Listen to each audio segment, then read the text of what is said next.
Bienvenidos aquí y ahora. Muchísimas gracias a Kelly Cabana y a todo el equipo de RCN Noticias. Empezamos hoy y con un tema que nos atañe a todos. La salud, por supuesto, la salud que nos afecta a todos los colombianos en estado crítico. Quizás en el estado más crítico que muchos de nosotros recordemos en la historia reciente de la salud en nuestro país. Me acompañan doña Ana María Vesga, que es presidenta ejecutiva de la Asociación Colombiana de Empresas de Medicina Integral, ASEMI, el gremio que agrupa a 11 EPS del régimen contributivo. Ella es abogada de la Universidad de los Andes. Muchísimas gracias por acompañarnos, doctora Ana María. Darcy, buenas noches para ti y todos los que nos acompañan. Está aquí también con nosotros en el estudio Denis Silva, que es el líder de la organización Pacientes Colombia, que aglutina más de 200 organizaciones pro defensa de la salud y atención de los usuarios, muy conocido también por todos nosotros desde hace muchos años en esta lucha.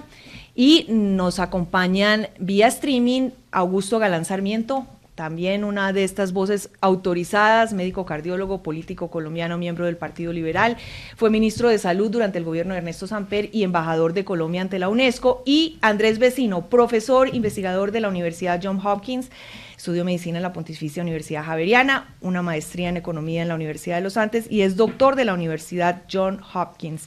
Pues creo que tengo un panel de lujo y si no sacamos alguna conclusión de esto, si estamos mal.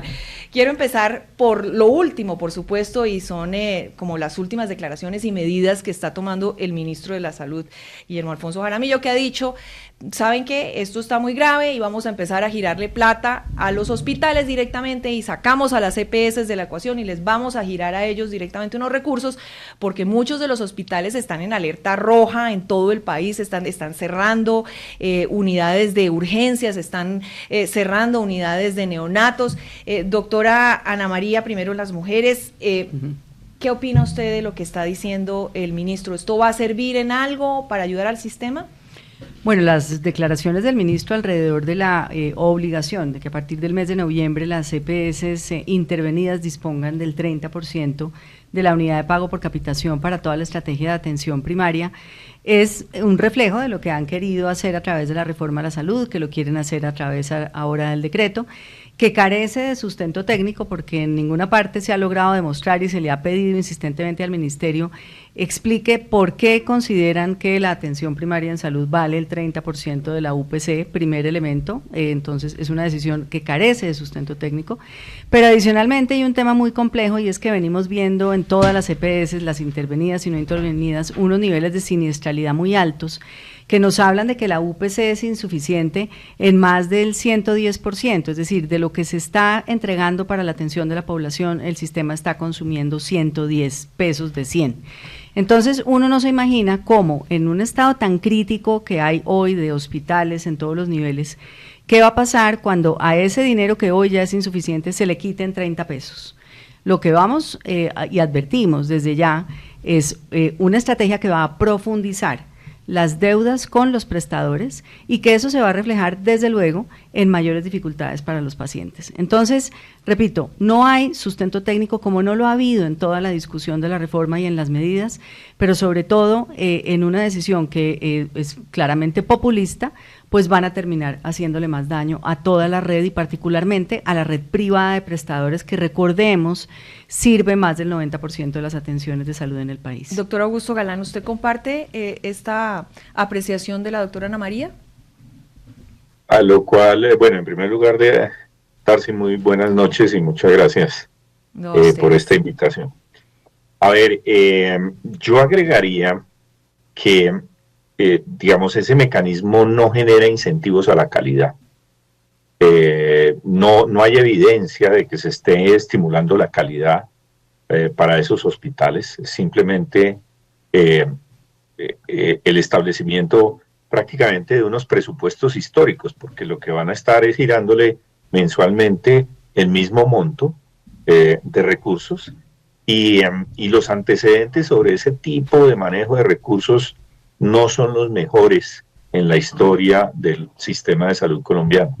Genera incentivos perversos, genera incentivos a gastos que no son adecuados y fundamentalmente, como decía Ana María, es muy posible que eso vaya a profundizar la crisis financiera no solamente de las instituciones hospitalarias y clínicas privadas, sino también de las mismas públicas en el mediano y corto plazo. Dados los antecedentes, le genera a uno mucha preocupación esa decisión. Yo quiero ir a Andrés Vecino porque siempre siento que él tiene una visión poquito más distante que nosotros que estamos aquí metidos en esta angustia diaria. Él puede de pronto hacer un análisis más frío de esta decisión. ¿Usted cómo la ve, Andrés? No, Darcy, bueno, pues muchas gracias por la amable invitación, pero yo de hecho siento la angustia y le voy a decir por igual. qué. Claro que sí, le voy a decir por qué. Mire, como siempre pasa con este gobierno de salud, ellos se quedan con el titular. Y entonces le dicen a usted que van a utilizar esto para atención primaria. Claramente, este gobierno ni siquiera ha dejado claro qué es lo que es la atención primaria para ellos. Le faltan muchísimas cosas, muchísimos detalles, digamos, para definir qué es la atención primaria. Pero sea cual sea el destino de esos recursos, le están dedicando 30% de la UPC para este destino. Y fíjese que, por ejemplo, decía Ana María, de cada 100 pesos que se gastan, que se envían al sector salud, más o menos están gastando 110 en promedio. Pero con algunas EPS es peor. Y el caso, por ejemplo, de nueva EPS parecería ser que puede ser de 120 o más. Eso quiere decir que de 100 pesos que le llegan a la nueva EPS, con 11 millones de colombianos, casi 12 millones de colombianos siendo cubiertos por la nueva EPS, se están gastando 120 de cada 100 que llegan. Y ahora, 30 de los 100 que llegan van a ser usados para este motivo. Entonces, lo que significa esto es que de 120 que se están gastando, solamente van a llevar para el tratamiento de las personas, para pagar los hospitales, para pagar los salarios de los profesionales de la salud, y para pagar los medicamentos de los pacientes, 70. Casi la mitad de los recursos. Y esos otros 30 se van a usar, no sabemos cómo, porque digamos que la estrategia de lo que llaman atención primaria del gobierno no ha sido clara. La ejecución está debajo del 10%, según denunciaban Paula Bolívar y la representante Andrés Forero. El representante Andrés Forero también demostraba que no tienen indicadores de desempeño, entonces los equipos básicos. Entonces, no tenemos infraestructura que se está haciendo con estos recursos, no tenemos equipos básicos que se estén desempeñando de ninguna manera. ¿A dónde está yendo esa plata? Y es casi la mitad de los recursos que van a las intervenidas, que son a politiquería. 60% de los colombianos. Pensemos mal y acertarás. Pensemos mal. Pues, o sea, es difícil decirlo con certeza, pero es que yo no veo otra razón para gastar tanta plata tan mal en un año electoral. Sí, es muy sospechoso.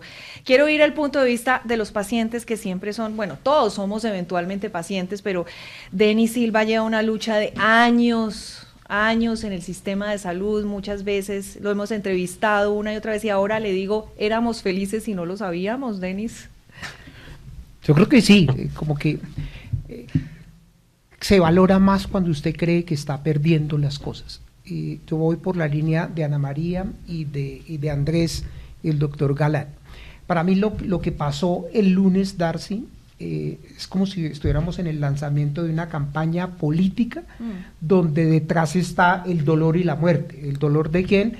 De los pacientes con cáncer que no están recibiendo la quimioterapia, los trasplantados que no reciben los medicamentos, los pacientes huérfanos, de enfermedades huérfanas que cada día se están muriendo por la falta de servicios de salud. Sí, y eso para que las personas puedan entender. Eso es como cuando alguien va a mercar, tiene 100,000 pesos, se sabe que lo que va a comprar le vale 120, pero ahora le dicen que ya no son 120, sino 150. Y nosotros desde el primer día que el ministro Jaramillo empezó a hablar de los equipos extramurales y un modelo preventivo y predictivo, soñamos con eso, ¿no? Definitivamente tenemos que cada vez avanzar y saldar esas deudas sociales que hay entre lo urbano y lo rural. pero usted no puede hacer promoción y prevención y no puede tener un modelo preventivo y predictivo si no tiene plata adicional, es la primera situación. ¿Y por qué decía que lo del lunes es como el lanzamiento de una gran campaña financiada con la UPC o con los recursos de la salud? Pero nada más ni nada menos con Guillermo Alfonso Jaramillo, que fue el director regional de la campaña de Gustavo Petro en el 2022, ¿no? No nos olvidemos. Que tiene el sueldo embargado, ¿no? Pero más que eso, es que van a destinar el 30% de cada 100 pesos, 30 van para una bolsa de empleo grande que nadie sabe quién los contrata, cómo los contrata, dónde están, cómo funcionan, qué van a hacer, qué indicadores, qué capacidades tengan. Y dos cosas, Darcy, la historia clínica, cómo agendan la visita en terreno y cómo custodian la información de los pacientes. Hay territorios donde los actores ilegales generan desplazamiento a algunas personas que viven con determinados diagnósticos y por orientación sexual. ¿Quién nos garantiza que en esas visitas de los equipos extramurales no se está evangelizando a la gente para inducir a una campaña determinada? Entonces, para mí son tres cosas. Uno, lo que sucedió el lunes fue el lanzamiento de una campaña política. Dos, vergonzoso las afirmaciones del señor superintendente, que en la tal crisis es responsabilidad de ustedes, la prensa, porque así lo dijo, e invención de los pacientes. Todo es culpa de nosotros, todo es culpa de nosotros. Ese es un hecho delicado. Dos, lo que decía el señor superintendente, que habían cerrado el 84% de las PQR. ¿Sabe cómo las cerraron? Entregando órdenes de servicio sin garantía de derecho, que eso es complicado. Y tres, un anuncio netamente populista, decía el director de la ADRES, que como la plata es insuficiente, entonces que la ADRES ahora va a fungir como libranza, que van a ser fiadores de 534 hospitales para que vayan y se endeuden. ¿No es más fácil financiar debidamente el sistema para que las IPS de la red pública no se tengan que endeudar? Definitivamente estamos en el país del Sagrado Corazón, donde todo es importante menos la salud. Miren, yo decido hacer este programa no solamente pues porque la salud siempre será un tema primordial en el país y en el mundo entero, sino porque es que yo de verdad empiezo a sentir que estamos en un punto muy complejo, crítico, como nunca habíamos estado en este país, cuando empiezo a ver a todos los colegas sacando informes, cuando empiezo a ver que las salas de espera están siendo convertidas prácticamente en sitios de atención de emergencias, que cogen las sillas y los pacientes los acuestan ahí. Yo digo, pero por Dios, ¿en qué punto estamos? A mí, por fortuna, gracias a Dios, toco madera, no me ha tocado ir a un hospital recientemente, pero me parece que el tema está complicadísimo. ¿Usted cómo lo ve, Ana María? Sí, hay una crisis de atención inédita. Todo esto derivado, entre otras razones, por el hecho de que los pacientes vienen acumulando desatención o atenciones tardías, pacientes que han interrumpido sus tratamientos, medicamentos que no se han entregado. Entonces, estamos viendo un colapso en las salas de urgencias que no se veía como en tiempos de pandemia. ¿Por qué? Porque esos pacientes que no logran acceder con tiempo a su consulta o que suspenden su tratamiento, se empeoran. Entonces, además, hay una consideración que seguramente la veremos un año adelante en la medición de qué ha pasado en términos de enfermedad. ¿Cuánto le vale al sistema un paciente que se diagnostica tarde?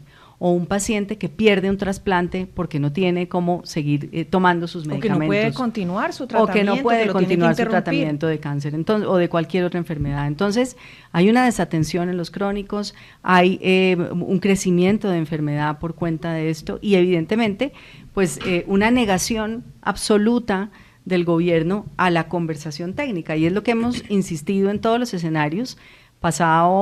Mañana tendremos la última mesa, el espacio de revisión de la unidad de pago por capitación, que ha sido un escenario que se le ha insistido al gobierno desde todos los espacios. Por favor, revisemos el financiamiento, revisemos cuánto se está disponiendo de unidad de pago por capitación, cuánto es el pasivo que hay con el sistema, porque el sistema hay que financiarlo bien. La salida no es salir a buscar más deuda, ni buscar quién le garantiza su deuda. Es hasta irrespetuoso con las entidades que han agotado sus patrimonios, salir a decirles, yo les sirvo de fiador para que le presten barato, para que usted salga a buscar unos recursos que yo como Estado debía haberle entregado. Sin ninguna garantía al final, ¿no? Sin ninguna garantía de que alguien que ese fiador va a salir a responderle al final a todas las entidades bancarias. Hacemos una pequeña pausa en Aquí y Ahora y ya continuamos con el estado crítico de la salud en Colombia.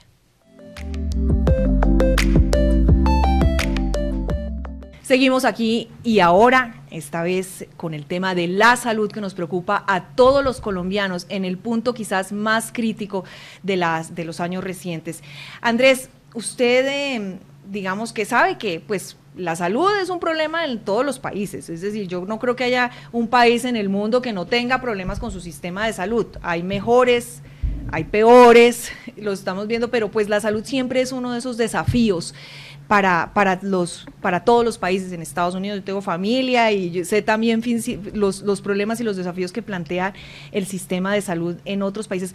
¿Qué tendría que hacer Colombia? Es decir, en este momento, en este punto tan grave en el que estamos, ¿qué tendría que hacer Colombia? Claramente no es decirle a las entidades y a los hospitales vayan y endéudense y que nosotros les apalancamos sus deudas, endéudense y paguen y solucionen sus problemas.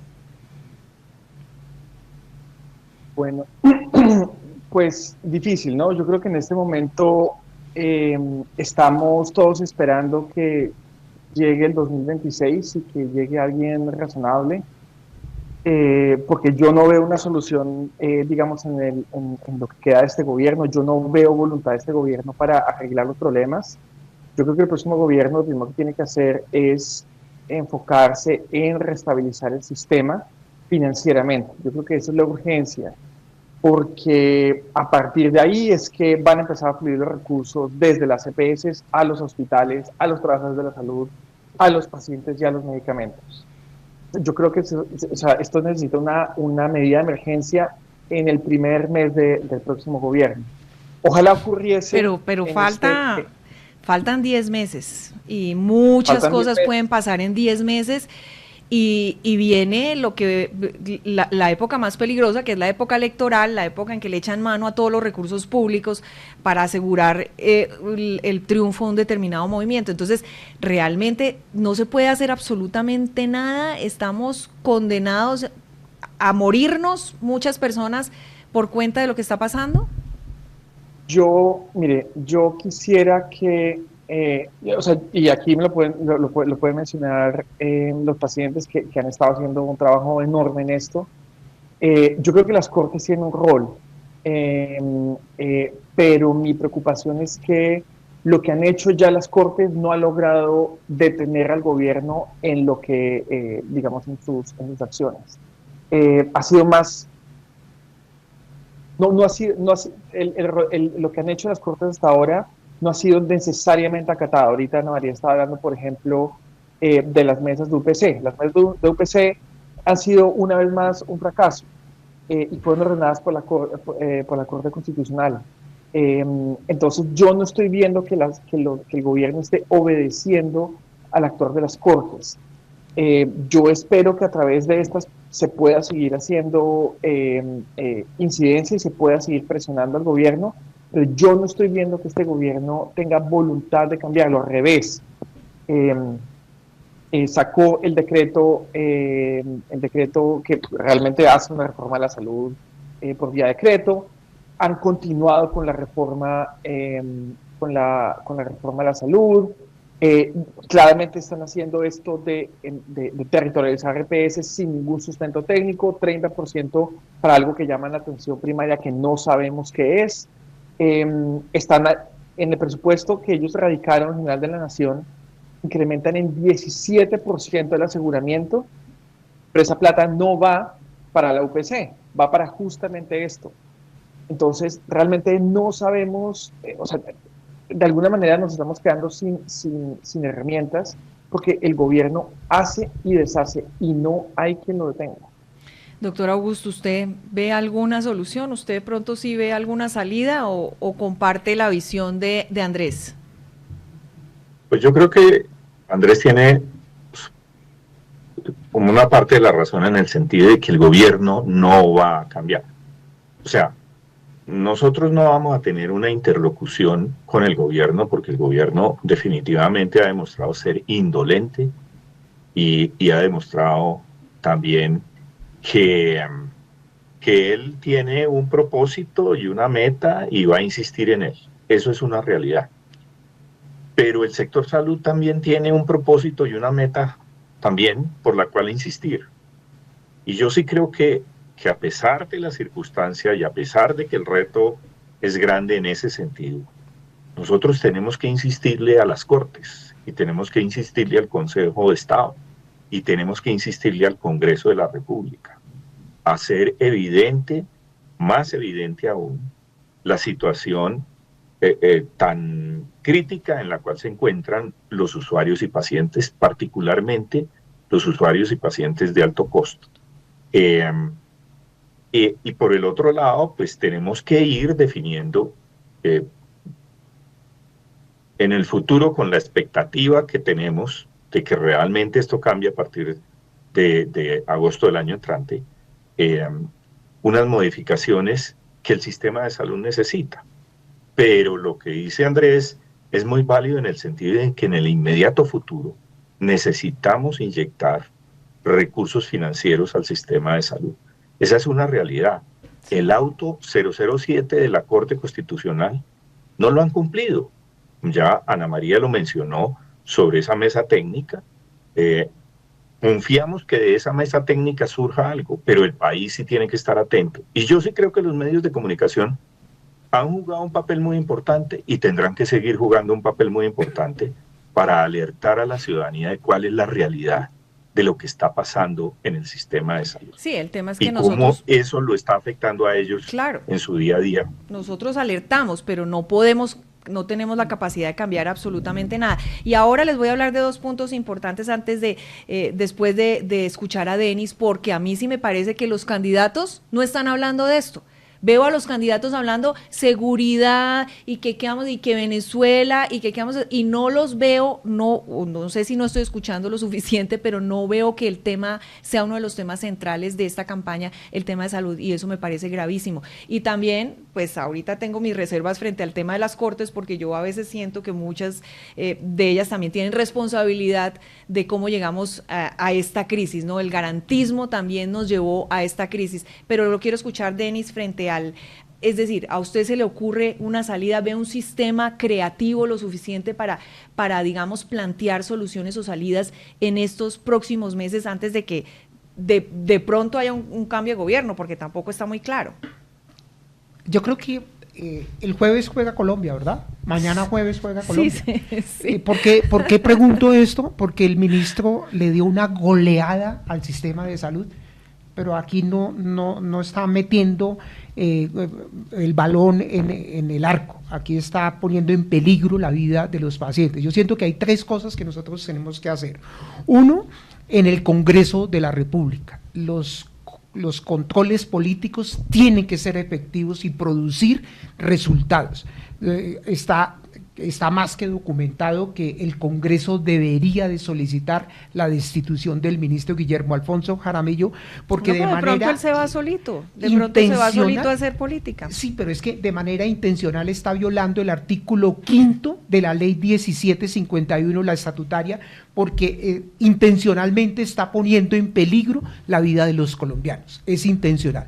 Lo segundo es solicitarle a la Corte Constitucional, que pues, yo defiendo la Corte, tú tienes toda la razón y Ana María también, la Corte ha sido garantista, pero en un Estado social de derecho, pues esa es la razón de ser de la Corte. Para Dinamarca y no para Cundinamarca, ¿no? Pero la Corte se ha quedado corta con los dos últimos autos, el 007 y el 504, donde le ordenó al Ministerio de Salud definir la suficiencia de la UPC. Un sistema desfinanciado. Pero si ordenó devolver Salucop, Sanitas, perdón, a Keralty y no se lo han devuelto. Pero ya vamos a eso. Entonces, la Corte ordenó que se revise la metodología y se haga el ajuste a la UPC. Una UPC desfinanciada mata pacientes, porque la plata no va a alcanzar. Y la tercera cosa son las intervenciones, y entre ellas Sanitas. Los gobiernos anteriores también hicieron intervenciones poco eficientes. ¿Cuál es la diferencia en esta? Es que a este gobierno no le interesa tanto la intervención, sino el control de los recursos. Hoy administra el 60% teniendo los peores indicadores y los peores interventores, y no pasa nada. Y cierro con esto.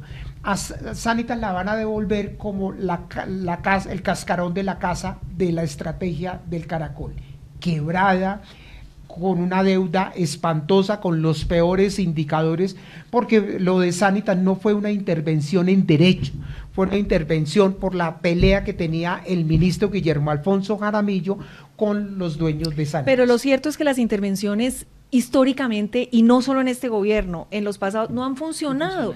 No, yo no he visto una intervención exitosa. Díganme ustedes si la ha habido. Es decir, todo termina en la liquidación, todo termina en que los interventores van y se roban lo poco que queda de las EPS. Entonces, claramente esa figura no está funcionando, esa arma del gobierno de intervenir las EPS. ¿Me permites ahí un comentario? Es que nosotros vemos a los interventores como los huaqueros, que creen que ahí hay un tesoro. Un tesoro grande, y efectivamente, pues, Nueva EPS maneja más de 22 billones de pesos, es un tesoro enorme y es una bolsa de empleo bastante generosa, donde hoy la Nueva EPS está prostituida por diferentes partidos políticos manejando los recursos de la salud. ¿Algo que agregar? Sí, doctor Galán. Sobre el tema de las intervenciones. Es que, digamos, ese es un mecanismo que no funciona. El planteamiento suyo es correcto y no ha funcionado, y mucho menos cuando se hace una intervención masiva. Lo primero que ocurre con una intervención es que se elimina el gobierno corporativo de la entidad. Eso es lo primero que hace. Desaparece la asamblea, desaparece la junta directiva y queda en manos de una persona la definición de todo lo que ocurre en esa empresa. Que no es la más experta usualmente, que no conoce. Pues ese es el siguiente punto, que además de ser una sola persona que tiene que tomar todas las decisiones, es una persona que nunca ha manejado una entidad, primero de esa envergadura, ni tampoco una entidad que tenga que ver con el aseguramiento. Claro. Y que decide que la prioridad es remodelar su oficina. Bueno. Lo vimos, ¿no? Lo hemos vivido. Bueno, lo hemos vivido. Y entonces hemos tenido antecedentes que han demostrado que por lo menos en las intervenciones a las EPS nunca han funcionado. Han funcionado intervenciones a IPS. Y lo vimos ahorita. La de Bogotá no funcionó. La devolvieron muy mal. Pero sí ha habido intervenciones a otras entidades, digamos, prestadoras de servicios, o sea, clínicas u hospitales fundamentalmente, que sí han funcionado. En el caso de las aseguradoras de las EPS, nunca han funcionado. Y es que ese fue el gran error de este gobierno, ¿no? Se metió a intervenir la demanda, quienes gestionan la demanda de los pacientes, o sea, los aseguradores, y profundizó los problemas de la oferta que el sistema de salud tenía. Nosotros veníamos con unos retos de oferta y había que solucionarlos, pero no de la manera como este gobierno planteó, y lo que hizo fue profundizar la situación y empeorarla a la crisis que estamos viviendo hoy. Sí, quiero preguntarle por las EPS, pero Andrés, no a Ana María, porque Ana María, claro, obviamente va a salir a decir que están haciendo todo bien, que es su trabajo, ni más faltaba. Pero yo sí quiero preguntarle a Andrés, ¿cómo ve usted, digamos, el tema es una obsesión de este gobierno? O sea, la gran obsesión de esa reforma, la gran obsesión del presidente y del ministro es acabar con las EPS. Que ellos dicen que es que las EPS se vuelven ricos los dueños y que no le llega a los pacientes lo suficiente, que esto llegó por, no sé, de pronto pasó en un otro caso en los que ha operado la justicia. Pero usted, ¿cómo ve las EPS? ¿Cómo ve el papel de las EPS? ¿Deberían desaparecer? ¿Deberían transformarse? Pues mire, Darcy, yo creo que primero hay que aclarar una cosa, y es que nosotros tenemos un sistema de aseguramiento en salud, ¿sí? Lo que eso implica es que las personas tienen protección financiera ante el gasto en salud. Y eso es increíblemente importante. Para decirle brevemente, en el 97, el 16% del gasto de los hogares era para salud. En el 2023 era solo el 3%. 3% del gasto de los hogares era para gasto en salud. Eso y el subió de 3 aseguramiento era el 99% de la población, ¿no? Casi. En el 2023. Sí, en el 2023, sí. Y en el último año, Darcy, se subió de 3 a 4,1 de todo el ingreso de los hogares, el gasto en salud. Cuando usted mira eso, cómo se distribuye, los impactos en equidad, quienes representan ese incremento son los 10 millones más pobres. Los 10 millones más pobres pasaron de 7% de los ingresos de su hogar a gastarlos en salud en el 23 a 12% en el 24. Casi que duplicaron el gasto en salud por cuenta de que este gobierno empezó a acabar con el aseguramiento. Y el aseguramiento es justamente lo que las aseguradoras han creado en el sistema. Entonces yo sí creo que la función de las aseguradoras es importante. Ahora, no siempre han obrado bien. Yo creo que estamos en esto porque durante un largo tiempo ellos también hicieron cosas que no debían hacer. Y digamos que en general lo que hubo también fue una falla de regulador en el que las EPS sí tuvieron una posición dominante que generó muchísima animadversión con los hospitales. Tanto que los hospitales... La integración vertical, digamos, ¿no? Claro, pero es que ese es parte del tema.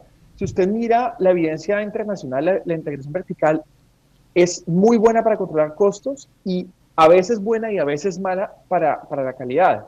Pero el tema es que en Colombia es casi que un tema proscrito y no lo hemos podido discutir con los matices necesarios por cuenta de que porque no se puede hablar al respecto. Políticamente es complicado.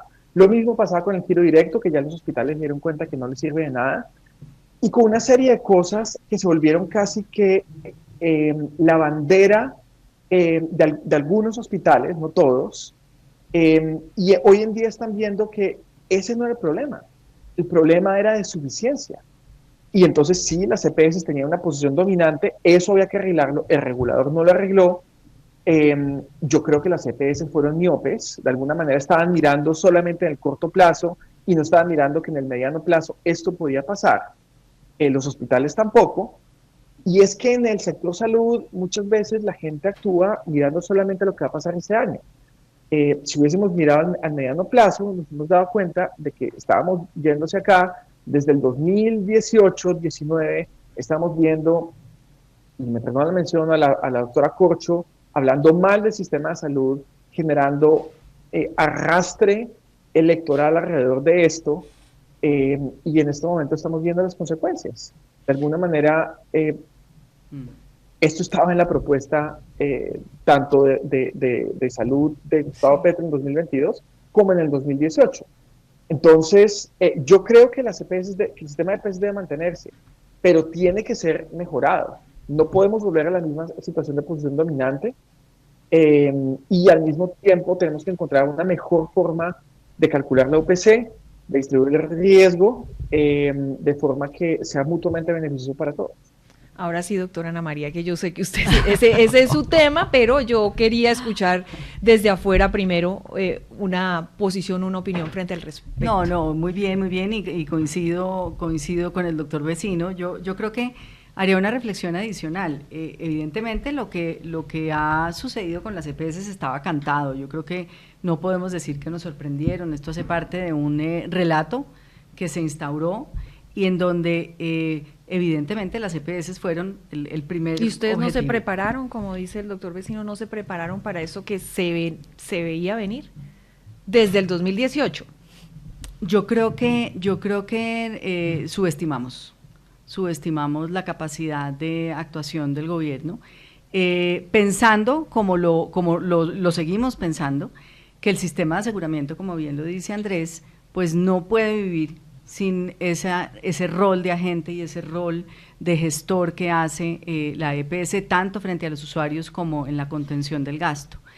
Pero yo creo que, y quiero volver a una pregunta que hacías hace un momento, ¿cuál es el futuro del sistema? Yo creo que evidentemente el aseguramiento debe mantenerse, el rol de las EPS debe mantenerse, la conversación sobre la integración vertical hay que poder tenerla de forma tranquila y desprovista de tanta pasión, pero sobre todo, y creo que lo más importante es entender que supongamos el mejor de los escenarios, 2026 llega un cheque por los 30 o 40 billones de pesos que le hacen falta al sistema, no hemos resuelto el problema de fondo.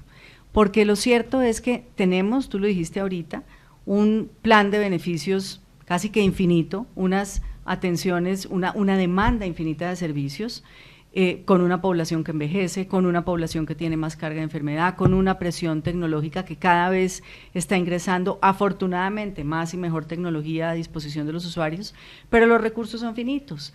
Entonces, la conversación sobre la sostenibilidad del sistema pasa, desde luego, por el rol de la EPS, que es un rol antipático, porque es que a la EPS le toca decir, esto sí, esto no. Entonces, ese rol per se ya es odioso. Más cargar con la carga reputacional de las que lo han hecho mal, que como bien lo dijo Andrés, pues historias tenemos. Yo defiendo hoy las que lo hacen fantásticamente bien y lo hacen para toda su población. Que finalmente son muchas de las que han sobrevivido, que ¿no? son las que han sobrevivido. Ahí hubo una... Correcto. Pero esa conversación, y cierro allí, de la sostenibilidad pasa no solamente por ese rol odioso de contratar bien, auditar, decir sí, decir no y contener el gasto, sino pasa también por la forma como los pacientes se relacionan con el sistema. Yo no, porque de eso lo voy a preguntar a Denis, porque yo también quiero preguntarle si el paciente ha abusado del sistema. El paciente, ya él no lo contestará, el médico con este esfero que prescribe, ¿dónde está la pertinencia? ¿Dónde está la responsabilidad sobre el gasto?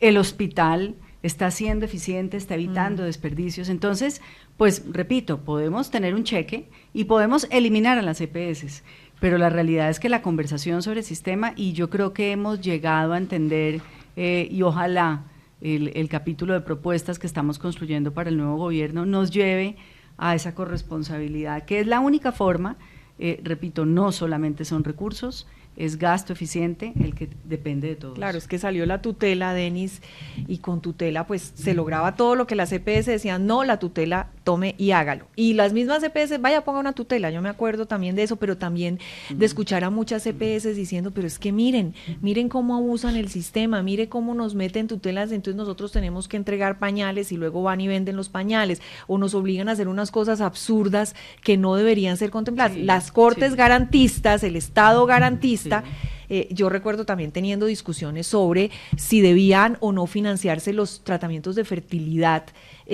asistida. A mí me parecía que no. Me parecía que si una pareja, qué pena, pero que si una pareja no tenía cómo pagar el tratamiento de in vitro y todo esto de fertilización, tampoco tiene con qué pagarle el colegio, la universidad y todo lo demás. O sea, también hay unas cosas que hay que dejárselas a la naturaleza. Usted sí... ¿Hay un mea culpa también por parte de los pacientes frente al sistema o no? Sí, indiscutiblemente. Yo creo que ese es un problema de dolencias compartidas. Usuarios que no tienen hábitos de vida saludable, pudiendo tenerlos, pacientes que van al médico y reclaman cualquier cantidad de cosas que no van a utilizar. Me acuerdo en la época donde la gente se moría muchísimo de VIH, nosotros hacíamos trabajo cuando se moría el paciente y íbamos y el closet buena parte lleno de medicamentos que nunca consumieron. Eso es una forma de robarle al sistema, claro, y de hacerle gol al sistema. Médicos que han sido irresponsables, EPS que han desviado los recursos del aseguramiento para fines distintos al aseguramiento. Políticos que hicieron los carteles de la hemofilia, por ejemplo. No sé si ustedes se acuerdan cuando existía el POSIGA, que pues, manejaban la plata en efectivo y la feriaban. Esto no se puede, no puede volver a pasar. O ciudadanos que sin tener por qué estar en el subsidiado, están en el subsidiado. Hay una falsa creencia que todos los campesinos tienen que estar en el subsidiado. No hay campesinos que tienen plata. Sí. Eso es, a lo mejor mañana por las redes sociales me van a decir hasta de qué me va a morir, pero yo ya estoy acostumbrado a eso. No, hay campesinos además que no pasan por el sistema bancario, entonces tienen la plata. Y lo que está haciendo este gobierno, desviar los recursos del aseguramiento para fines distintos al aseguramiento. Y la Corte le recordó al gobierno del presidente Gustavo Petro que la UPC tiene una destinación específica, es para garantizar lo que se tiene que garantizar. Entonces, pero hay dos cosas, Darcy, que a mí me preocupan. Uno es que y ahí disiento con Ana María, con Andrés y con el doctor Galán, en el sentido de pensarnos a ver si el gobierno sale. Hoy el gobierno matemáticamente se puede quedar, ojalá que no se quedara, pero nos faltan 338 días. Sí. ¿Cuántos muertos en esos 338 días tenemos que poner los pacientes para parar la crisis del sistema? Y usted acotaba algo importante. La mayoría de los precandidatos hoy no están hablando de salud y se les olvida que la salud es la tercera preocupación de los colombianos. ¿Cómo le vamos a resolver el hoy a los pacientes? Ejemplo, el sistema de salud garantizaba los medicamentos de alto costo que no se encuentran en las farmacias de la esquina por su valor. La mayoría de los pacientes no tienen capacidad económica para eso. En el show que hizo el ministro Jaramillo el lunes, decía y sacaba pecho, ¿no? Que ahora los colombianos, muchos se están yendo a la medicina prepagada y a los planes complementarios. Como el ministerio no tiene capacidad técnica, entonces se le olvidó pues una además cosa. como si eso fuera tan fácil, ¿no? Entonces pero saco los, ¿cuánto vale? ¿Cuánto vale no, pero eso? La medicina prepagada te aplica preexistencia. Claro. El pedacito de la carga de la enfermedad no te la va a cubrir. Y ni no las enfermedades catastróficas. Entonces es muy complejo la situación, pero nosotros deberíamos de estar pensando en tres cosas. Uno, cómo los colombianos le jugamos limpio al sistema y los que tienen o tenemos capacidad económica tenemos que aportar. Es la primera situación, para buscar el equilibrio dentro del sistema. Dos, el pacto social del que tanto habló Alejandro Gaviria, que también se quedó con un pedazo de esa deuda, es hasta dónde llega el goce del derecho a la salud. Sí, de acuerdo. Y tres, definitivamente poner en cintura a tres agentes que son importantes. Uno, yo voy por la línea de Ana María en eso sí, siempre hemos tenido grandes diferencias con las EPS, pero también valoramos lo que han hecho. Y sobre todo aquellas que lo hicieron bien. Es que tenemos que saber hasta dónde llega la función de la EPS y cuánto se le va a pagar porque cumpla con su papel, pero lo mismo con la red, con las IPS. Y hay un actor que siempre ha pasado de agache, excusen el término, los gestores farmacéuticos. Es necesario, y la ley estatutaria 1751 les dio identidad. A ellos tenemos que llamarlos también a rendición de cuentas, porque si no, la plata siempre va a ser insuficiente.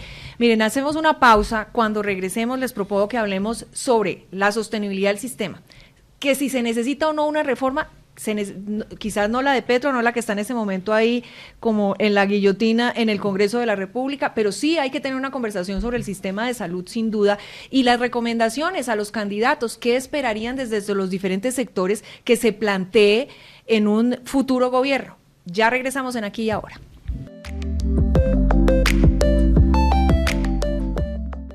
Seguimos en Aquí y Ahora hablando de la crisis de la salud. La crisis y su estado más crítico. Planteábamos antes de ir a estos mensajes comerciales, a este corte, pues que la verdad tenemos que plantear a los candidatos que hablen del tema de la salud, que propongan. ¿Qué esperaría, por ejemplo, Andrés, oír de los candidatos? ¿Qué propuestas frente al futuro de la salud y frente a esa conversación que el país tiene que tener? Porque, no, claramente todos coincidimos en que no es sostenible y no es solamente de inyéctele plata, sino hacerlo medianamente sostenible. Pues yo diría 4 cosas muy rápidas. Por un lado, el tema de sostenibilidad es fundamental y esto implica efectivamente tener recursos nuevos, pero por otro lado, como decía Ana María, sí creo que tenemos que empezar a pensar en eficiencia, en cómo hacemos para gastar mejor. Y yo creo que esto pasa por tener esa discusión abiertamente con las sociedades científicas, con los pacientes, como dice Denis. Yo creo que lo que ha hecho Pacientes Colombia de hacer pedagogía con los pacientes alrededor de la importancia de la sostenibilidad y cuáles son las tensiones alrededor de ella, es algo que difícilmente se ve en las organizaciones de pacientes. Entonces eso es algo, digamos, valioso que hay que sostener. Por otro lado, yo creo que sí se necesita una reforma, pero no esta, no la que ha recadado el gobierno, una reforma por una razón sencilla, y es que estamos en un momento de tensión tan grande que los diferentes actores terminaron de alguna manera como rompiendo, quebrando un poco las reglas. Lo que uno quisiera es volver a ver, digamos, un nuevo conjunto de reglas que, digamos, que no, pueda un tema alinear institucional, un respeto por las instituciones, ¿no? Y por las otras voces y por los actores del sector. El cual perdimos por toda esta crisis que generó. Tercero, hay que empezar a ver al país como un país que son realmente 2, 3 países, y eso implica que tienen que tener sistemas de salud diferenciales, hay que reconocer esa diferencia. No es lo mismo recibir atención en salud en Bogotá que recibirle un área en Cumaribo, por ejemplo. Entonces realmente eso es importante. Y finalmente, el talento humano en salud. No es trivial que Colombia tiene menos médicos de los que se necesitan y muchas menos enfermeras de las que se necesitan, y parte de la razón por la que esto está pasando es porque ya no es atractivo ser profesional de la salud, y sin profesionales de la salud no hay servicios de salud, hay listas de espera largas, hay mala calidad. Entonces yo creo que sí se necesita ponerle un foco a cómo mejorar las condiciones de los trabajadores. Pero además hay que mejorar, porque no les peguen, por lo menos, que no los cojan los mismos pacientes en una situación de desespero a puños y patadas como está pasando en las salas de urgencia. Realmente la crisis está tocando a todos y nos está llevando a puntos absolutamente inadmisibles. Doctor Augusto, usted viene de una familia política, hay políticos en su familia, hay aspirantes presidenciales dentro de su familia, y seguramente lo han consultado muchas veces. ¿Qué hacemos? ¿Qué propongo en esto? ¿Cuál es la salida? ¿Qué es lo que necesitamos hacer frente al tema de la salud? ¿Qué les responde usted? No, yo creo que uno lo que espera de los candidatos presidenciales o de los precandidatos es que nos digan sobre salud más los cómo que los qués. Porque yo creo que sobre los qués hay bastante consenso, en el sentido de que necesitamos sostenibilidad del sistema. Hay un tema mayoritario, pues, de consenso de mantener el aseguramiento con una recomposición del aseguramiento, pero seguramente eso. Hay consenso también en la necesidad de cerrar la brecha que hay entre el campo y la ciudad. Y uno fundamental, que es quizás el más inmediato, mejorar la oportunidad en el acceso a los servicios. Y todo eso necesita recursos financieros, recursos humanos, y necesita mejor desarrollo de infraestructura, que no es solamente física, sino tecnológica y digital. Ahora, hay una cosa específica ante las circunstancias que estamos viviendo y con el monitoreo que tengamos que hacer en los próximos meses de cómo se desarrolla esto. Pero quien llegue a la presidencia de la República, ¿qué va a hacer con 30 millones de afiliados que están en EPS intervenidas, que tienen unas pérdidas patrimoniales que superan los 10 billones, 11 billones de pesos? ¿Cuál va a ser la decisión que va a tener que tomar el próximo presidente o la próxima presidenta sobre ese tema? Ese es un tema supremamente fundamental, porque es que este gobierno pues no quiere tomar ninguna decisión. Él está viendo pues el descalabro y continuar con el descalabro, y eventualmente ahí pues sí, y digamos pero estamos en la salud crítica sin ninguna reforma, o sea, está, como dicen, en la inmunda. Claro, pero con un decreto que sí están aplicando, y con un decreto que es ilegal y que es inconstitucional y que no sabemos en el camino qué va a pasar con ese decreto. Entonces hay mucha incertidumbre en el sector salud. Y el próximo presidente va a tener que recibir eso, pero lo prioritario va a estar relacionado con, pues, en los primeros días, ¿qué va a hacer con la nueva EPS? Para empezar por esa nomás, Sí. que no tiene unos balances financieros claros, que no se sabe cuáles son sus pérdidas, que no se sabe cuál es su patrimonio, y tiene 12 millones de afiliados.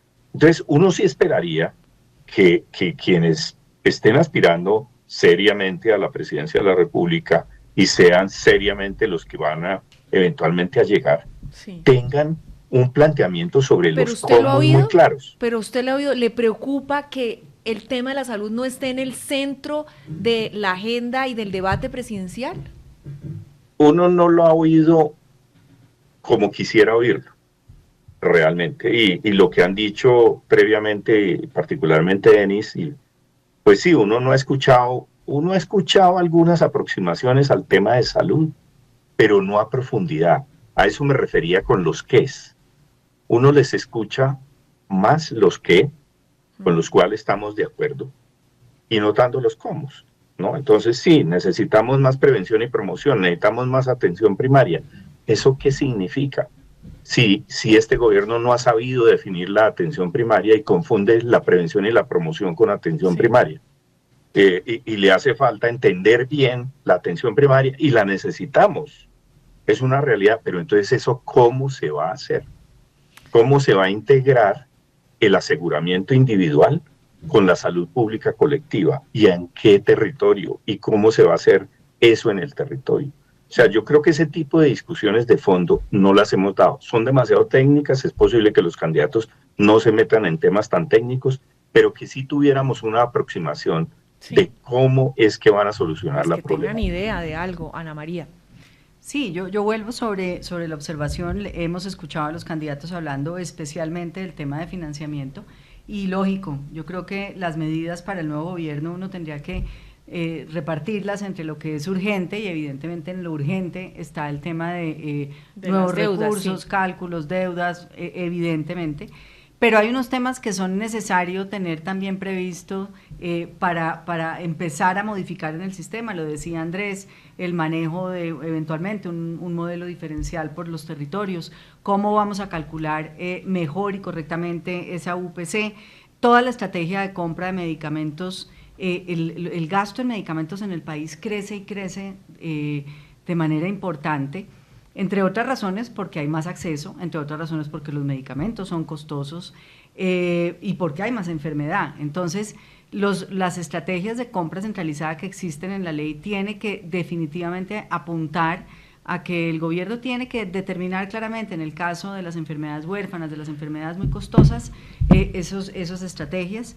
Y yo diría, uno que sí quisiera a los candidatos oírlos plantear temas que pueden sonar impopulares, si se puede decir, alrededor y visionales sobre cuál es el sistema que podemos financiar con los recursos que queremos, que tenemos, cómo tenemos todos que apoyar en ese ejercicio y finalmente pues volver a la discusión anterior. Aquí todos tienen que poner. Lo que pasa es que pues de pronto esa no es una conversación, repito, sí, muy popular en tiempo electoral. Va mejor el populismo. Se les entiende justicia, que salud para todos, cobertura infinita, garantía 100%. infinita. Yo creo que al gobierno le va a tocar tomar medidas impopulares, pero es la única manera de hacer sostenible el Denis, sistema. Los pacientes son votantes, ¿no? Son grandes votantes, necesitan también respuestas y necesitan también ver muy bien cómo eligen en las próximas elecciones, qué eligen y qué les dicen en materia de salud, para que no nos volvamos a equivocar. Esta es mi teleprompter, ¿no? Entonces, yo creo que es necesario que los precandidatos, mañana candidatos, tienen que despolitizar la conversación.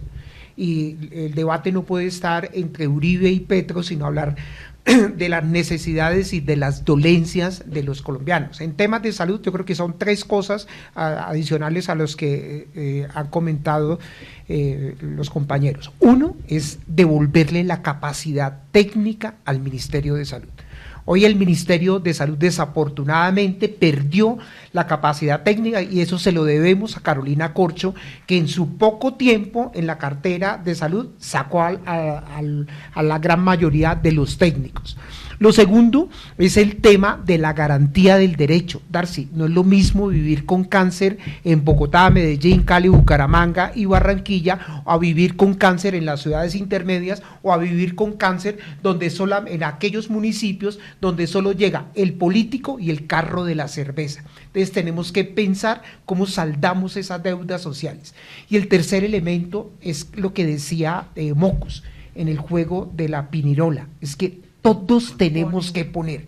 La salud no lo es todo, pero todo sin salud es nada. No, la salud es todo. Perdóneme, la salud es todo. Uno podrá tenerle plata y lo que quiera, pero no tiene salud y no tiene absolutamente pero es que nada. La gente, yo pensé que después del COVID íbamos a regresar con una ¿Mejores visión personas? distinta, pero como que llegamos totalmente diferentes, pero esa diferencia no fue positiva. Entonces, la invitación a los precandidatos es hablar de salud, no el diagnóstico, estamos está sobrediagnosticados, propuestas que sean viables Sí. y pensarnos también si gana X o Y un ministro de salud que pueda recomponer el sistema y que pueda gerenciar la salud de los colombianos. Pues muchísimas gracias. Espero que hayamos podido aportarle algo a este tema desde las visiones, ustedes por supuesto, desde sus visiones al tema de la salud, a ver si lo buscamos una salida a esta sin salida. Muchísimas gracias al doctor Augusto Galán Sarmiento por habernos acompañado, Ana María, muchas gracias, Denis Silva y Andrés Vecino, muchas gracias por haberse también conectado y estar aquí con nosotros, y a ustedes también por toda su atención. Los dejamos siempre contigo, con nuestra querida Silvia Corzo, para algo también de salud mental.